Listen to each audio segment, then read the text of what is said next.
All right, everybody. Woo! Welcome to AFC Northerners, and we're here at Rocco's like we usually are, and we're don't forget Rocco's Tavern, and don't forget at the end we're gonna give you the code for our superfanstyle.com. Yep. And right now we're gonna go down the line. Hey, Mark Herman, aka LA Bengal fan on Twitter, repping the Bengals. Browns fan. There's just no. They know who I am. Ravens fan. Is that how it works? Is that what it is? When you're feeling just down below. Jan David Sutar, proud owner of a 47-man team. Yeah, he'll get into that. Gabriel Bellotti, Steelers country, baby. Let's get started. All right, let's go down. Well, here I'm gonna rip the Band-Aid off right away. Right. So, and you know what?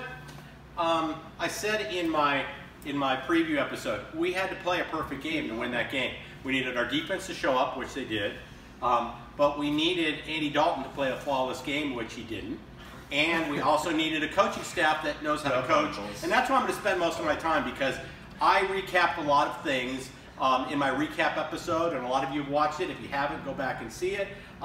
So I'm not going to go over that. But what I am going to go over is, and I've said this before, is we continually lose the game at halftime. We played a decent first half. They schemed well. Mixon was 7 carries for 48 yards. Yeah. He had 1 carry that was Le'Veon Bell-like. I mean, he changed direction. He waited for the hole to open, and he got 25 yards. And then for some reason, we gave no carries to Mixon in the second half. I mean, what's the thinking? So let's talk about Marvin's post-game comments on Monday and Tuesday following the game. He was asked why Hill starts the beginning of the game and the second half, and his comment was, it's a good chance for Mixon to watch and learn. To learn fucking what? To learn how to be a mediocre running back? To learn how to run with no passion, to not see the field correctly? I mean, what is he going to learn? That really did feel like a non-answer. Yeah, that was I mean, are you that fucking stupid that you're going to patronize your fan base with that response? That has dominated Twitter. People have been like, are you kidding me? To watch and learn. You know, Jeremy Hill was 4 for 7, and he got 5 yards on 1 carry. So do the math on the remaining stuff. 3 carries for 2 yards. Great. What is he going to learn? That's just unbelievable. Marvin has to go. He has to go. I mean, we lose more games. Develop a scheme where you'll play to our strengths and you'll help out our weaknesses. Seattle has a horrible offensive line just like we do, and a great defense. They win games. Why? Because they scheme away, and they don't expect their players to do things they're not capable of. So it is time for Marvin to go. Let's bring in Gunther as the interim coach, see what we have, and I'll preview the upcoming games on my next segment. Thank you. Fuck you, Marvin Lewis. And fuck you, Mike Brown, for sticking with him. I would agree with the Mike Brown statement big time. Like, I don't understand why you guys went away from Mixon. And to continue that quote that he had, he said he has to learn, and most rookies don't start. But when you got a stud like that you take in the first round, they would be like benching Ezekiel Elliott and be like, no, he's going to learn. Yeah, look at Kareem Hunt. Feed him the ball. Yeah. If Cincinnati doesn't want Mixon, the Browns will take him. Totally. Cincinnati wants Mixon. Break his leg? Our problem's Marvin Lewis, and you can have him tomorrow if it were up to me. Good God. Don't even start to put thoughts in people's minds. All right, Browns game, we lost again. But we lost big. We lost Joe Thomas, torn tricep. Everybody and their grandmother knows about this. As far as other Browns news goes, turnovers continue to kill us. And Browns fans, we fucking suck. We've got 9 games left in the season. Why the hell are we looking at the draft? Why are we talking about this shit? Let's just play out the rest of the year. We have, what, 6 months before April? Like, there's time to discuss. We don't even have buys yet. No. We haven't had our buy yet. Our buy is week 9. Yeah. We're going That's in, right, you had yours. And we're the only one. Yeah. We're talking draft. I don't understand that. Let's just chill out for a second. Hugh Jackson's not going anywhere. We're not going to fire the guy. Nobody and their damn grandmother would take over the Browns head coaching position if we did. Plus, I believe he's been guaranteed at least the 4 years from Haslam. It's tough being a Browns fan right now. I've sat on this couch, booth, whatever, for 88 videos, so we're going on 3 seasons. Yep. And I've talked about 3 wins. Yeah, this is starting to get a little old, Browns. Let's put a W on the board, please, for the love of God. I know whatnot, but I'm just, fuck it. I thought you had one this week because late in the game, it was 9-6. They had the ball with 5 minutes left, and they turned the ball over at like the 30-yard line. They were already in field goal range. So when you actually had your tying field goal within the last part of the game, that could have been the winning field goal. If you don't turn the ball over at the 5-minute mark. So I thought you guys would have a win. I think a lot of that, though, comes down to practice reps and game time playing. And when you're talking about a guy who went into 2 weeks ago, he wasn't even on the active roster. He was the 3rd string backup. And now you're forcing him into a game after, again, you bench Kaiser for the interceptions. He's going to be rusty. So I think the ball just he lost control of it, and it sailed on him. Has anybody seen a hot potato quarterback spot like the Browns have had this year? No. It's crazy, right? But it's really crazy. You know what? When we actually figure out that turning the ball over, you're not going to win football games, and we stop turning the ball over, it's going to make sense. No, I'm with you. I'm not point, hating on it because I haven't seen the result ridiculous. at the end of the season. But I think that it's a really interesting way of coaching. Yeah. I mean, that makes sense. So moving on to Ravens. Ravens, horrible loss in Minnesota. Ravens fans, if you're going to Minnesota, again, wear black. Don't wear purple. Wear black. I can't tell where y'all are at. Anyway, that being said, so went into this game with a 47 men on the roster. Had 4 wide receivers. Within 2 minutes, had 3 wide receivers. Mike Wallace got that nasty hit on him. And everybody wants to play the blame game on a lot of different things. Some people want to say that, oh, the O-line's honestly, there was huge problems on the O-line. I think that Illuminor was just a horrible at that. But I want to say that the biggest problem that we had, even on offense, I'll stick to offense for right now because we're short on time. The biggest problem we had on offense is that we don't have tight ends that can block. They're just not doing their job blocking.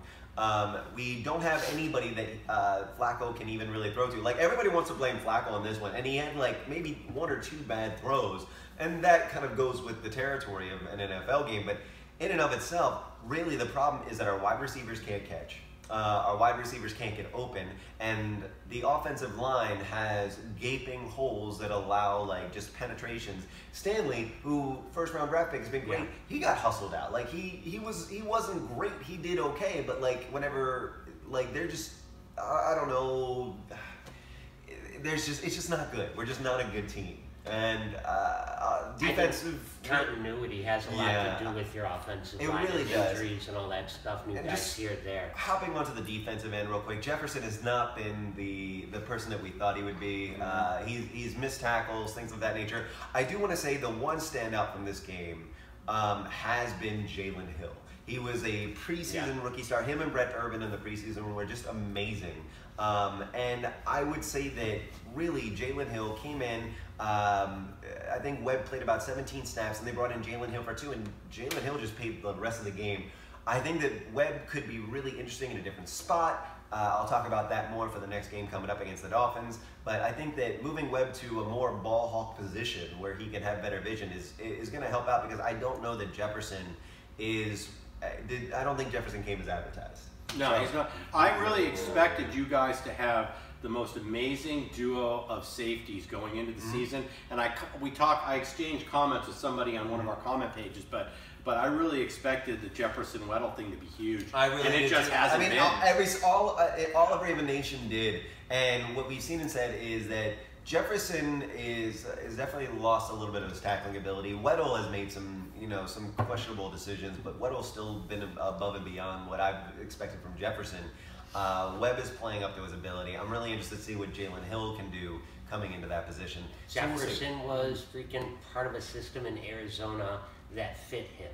And if he would have gone to Cleveland, or like he ended up in Baltimore, he probably would still be showing the same things. I think the fact that he played in Arizona with such a stellar defense lent a lot of credence to his box scores and his career line numbers. Yeah. That's I think it was just how many teams were afraid of Peterson and were afraid of Honey Badger? Yeah. You know, and that's why he produced what he did, because that's what was around. I would say that the person who gets the most blame of this game, in my opinion, is the coaching staff. Like, coaching staff totally just, I mean, they're working with whatever they've got, but I don't feel like they're, I mean, if you look at what the Vikings did, I'll try and wrap this up because I feel like I'm going on.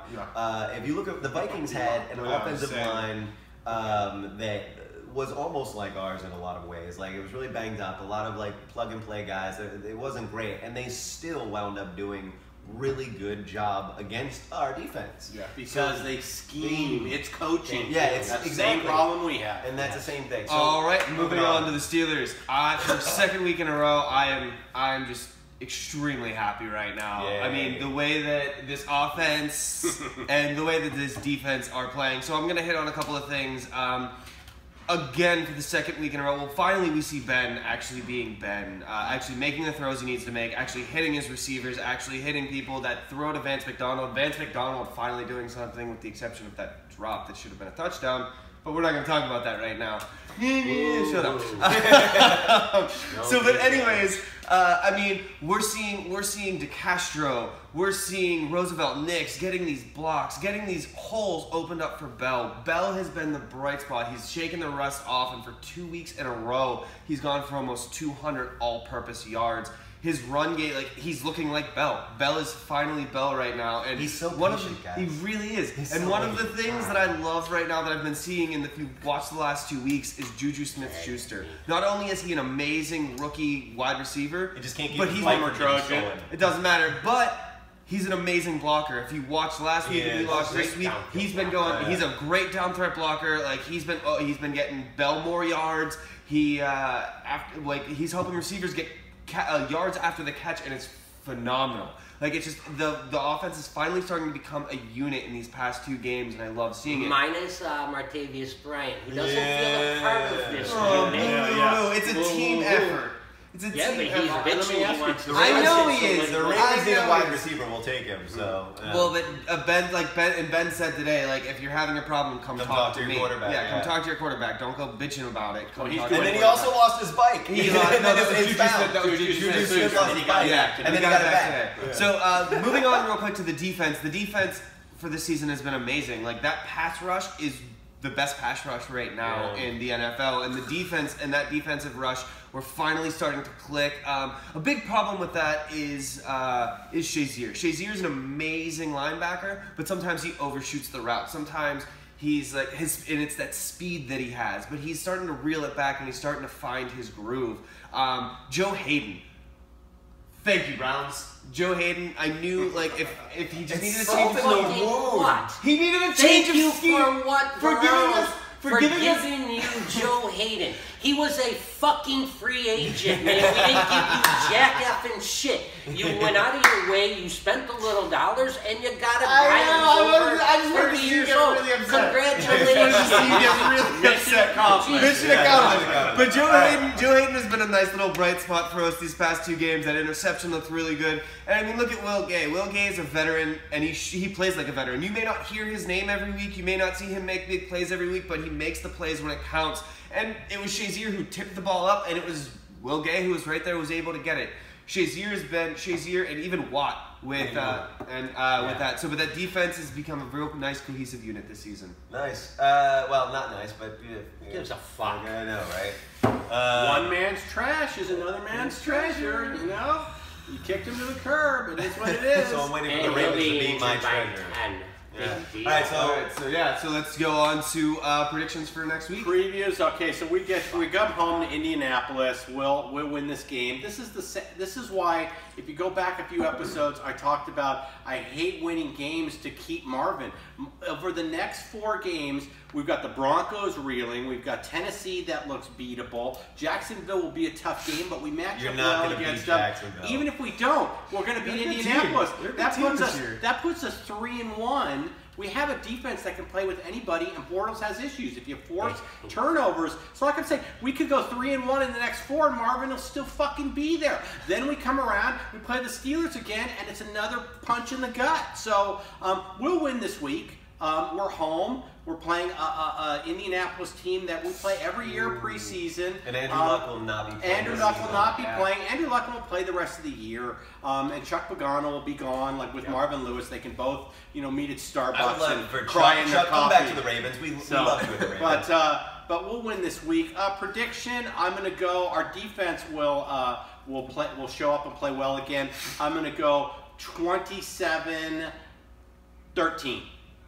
And I also want to comment one of the big positives this week, William Jackson III, and you will have to admit, because he did a great job. That guy he is showing you he was worth that first round. Yeah, he was. Absolutely. Neither one of you have talked about like perfect and all of that stuff. Like I know it's been overdone. It's just what it is. Overall, it was a clean game, and we talked for the most part. To touch Burfict real quick. Go back and watch the game. There was so much shit going on both sides. Every time Burfict walked by somebody, they flopped like it was a soccer play. Yeah. So I think the officials I were hope just that's like, not what the NFL becomes. yeah. Well, literally, they would stick out an elbow and then flop backwards. It looked like bad flopping in the NBA. So that's why there was no flag. That's why there was no suspension. And that's a non-issue. And then Bryant, grow up. Fucking grow up, dude. You're on a winning team. Shut the fuck up. And you've been problems. So, but that's my prediction. Go ahead, Brownies. You gonna win? Oh, good God. You gonna win? No, we're not. Please click your heels. We're gonna win. We're not gonna win. Garrett's not gonna play on Saturday morning. Concussion. No Joe Thomas. We're playing Drango at the left tackle spot. We're gonna have to scheme a little bit to protect Drango over there. Kaiser's gonna get the go again. No, I don't think we're gonna win. It doesn't seem like it's in the cards. We're going across the ocean. I'm not crying about it. It's just the way it is. It's just the way it is. I do have, and I know 7-8 minutes ago I said, why are we talking about the draft? But instead of talking about quarterbacks, maybe we need to be discussing linemen being taken in the draft. I'm glad the Steelers fan finds it funny because his quarterback's about to retire, and then they've got jack shit and motherfuck to carry them. But, in all honesty, no, we're not going to We at least have a defense, though, that can keep us in games. My friend, we actually have a defense also. I know you only pay attention to the Steelers, but if you actually opened your eyes and looked at the rest of the division, you would actually see there is good players. Somebody's shippy today. I know. I like it. Now, the Brownies are going to lose this week. I think we're going to get a touchdown. I think that's Duke Johnson's area. I think we're going to get 2 field goals out of this game. Browns 13, Minnesota. Looking at what they've done, they haven't really gone over 24 in a game. I think they put up 20. I'm going to say they put up 20. So 2 touchdowns and a couple of field goals for them. Minnesota walks out of London with the W. We come home, we go into the bye, and we address the situations that need to be addressed. God willing, Kaiser has fixed the interception issues. Yeah. Hopefully. So the prediction was 2013? 20-13. 2013, okay. All right, Ravens, Miami. So I don't think we're going to win this game. And the reason why is because I think that if you look at what's going on with the Dolphins right now, what they're going to do is run and run and run and run and run. You got Jay Cutler, Jay Cutler. Like Cutler's actually injured, so. You got Matt Moore. They're going to rally around. Exactly. So that means that Matt Moore. Then basically that means that it's going to be run and run and run and run and run. Now we had a better run defense last year, and the Dolphins wound up still running against us, and we had a better run defense at that point in time, and they still got a lot of yardage on us. So I really don't see us doing a lot there. Maybe I'm wrong. I don't think I will. I think that we just signed Gavin Escobar, tight end, 2nd round pick originally out of Dallas. I don't know how much of an impact he's going to have in the game, if any. It'd be nice to have a tight end that can block. We'll see if Boyle actually can pick that idea up for himself. But honestly, I'm not really if I have to think of one thing to watch during this game, it is see what Brandon Williams, does coming back of a second game. He was in for the last game, and he definitely made a difference, but it wasn't a huge difference. And I would say watch and see with Tony Brookstrom out, and you've got the offensive line. Watch Illuminor, see if he fails again like he did last game, because it was really, really horrible. And see what Matt Skura, if Matt Skura winds up playing, watch what he does. He's been a nice surprise, although he has had some disappointing moments here and there. But overall, I think score-wise, I want to say that it's probably going to be, we're going to lose, I'd say 23-10. I think it's going to be a 23-10 game for the Dolphins. There was a huge part of the Dolphin locker room when what's-his-face went down, Tannehill, that wanted Matt Moore and didn't want Cutler to be signed. Yeah. Didn't think the team needed it. Yeah. So the team is going to rally around Matt Moore Moore. because he was, like I said, there was that sentiment. So yeah, it's going to be tough. So this week we've got the Sunday night game in Detroit, and I think it's going to be a good game. I think if there's one team that we've played so far, other than Kansas City, who has the chance to actually get more than 58 yards for pass, I think it could be. Wow, why am I blanking on their quarterback? Stafford. Stafford. I think it can be. I think it can be Matthew Stafford. The Lions aren't a bad team this season, and I think it'll be a close game, especially going into Detroit. If it was going to be in Pittsburgh, I'd say otherwise. But what I want to look to see is if we have Ben show up this week like he did last week, I think it won't be as close of a game. I think Bell might have a little bit of a tougher time this week against their front seven rushing, but we'll see. We'll see how DeCastro and Nix are able to open up some holes. We'll see how Bell does. I think Bell still has over 100 rush yards this week. I'm calling that.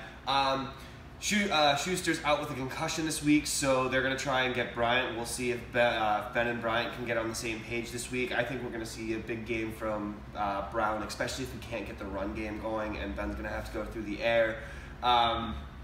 Defense-wise, I think really watch out for Watt. I think Watt's really coming into his own, and I think he's gonna probably have another sack or two this week. I mean, our safeties and our corners are doing a real good job of tightening up, so we'll see what happens this week. And I'm going to go ahead and say if Ben has a game, if Ben throws like he was this week, I'm going to say 30-22. If Ben doesn't, I think it's going to be a lot closer, and I'm going to go ahead and say 21-20. So what's your actual prediction though? Yeah. My actual prediction, let's go 30-22. 30-22? Yep. Okay, for Steelers. And you're catching Detroit off a bye week. Yeah, that's at home. Yeah. Stafford's going to throw for probably 404 on you asses.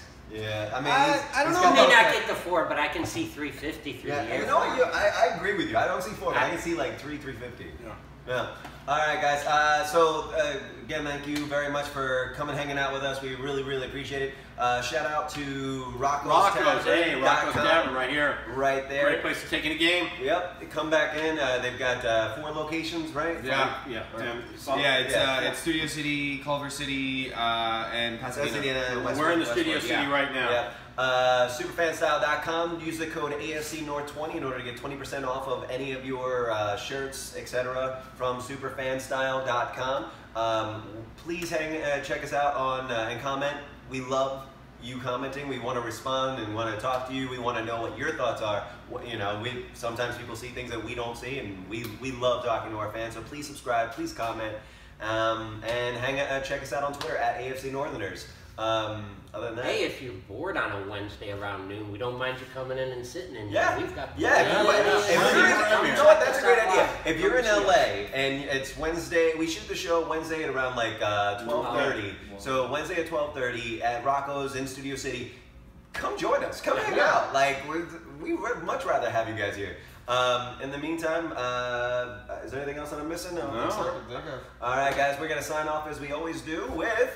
Fuck the Patriots. Fuck the Vikings. Bye, everybody. Fuck the Vikings. Fuck the Vikings. Fuck the Dolphins. All right, bye, guys. Bye.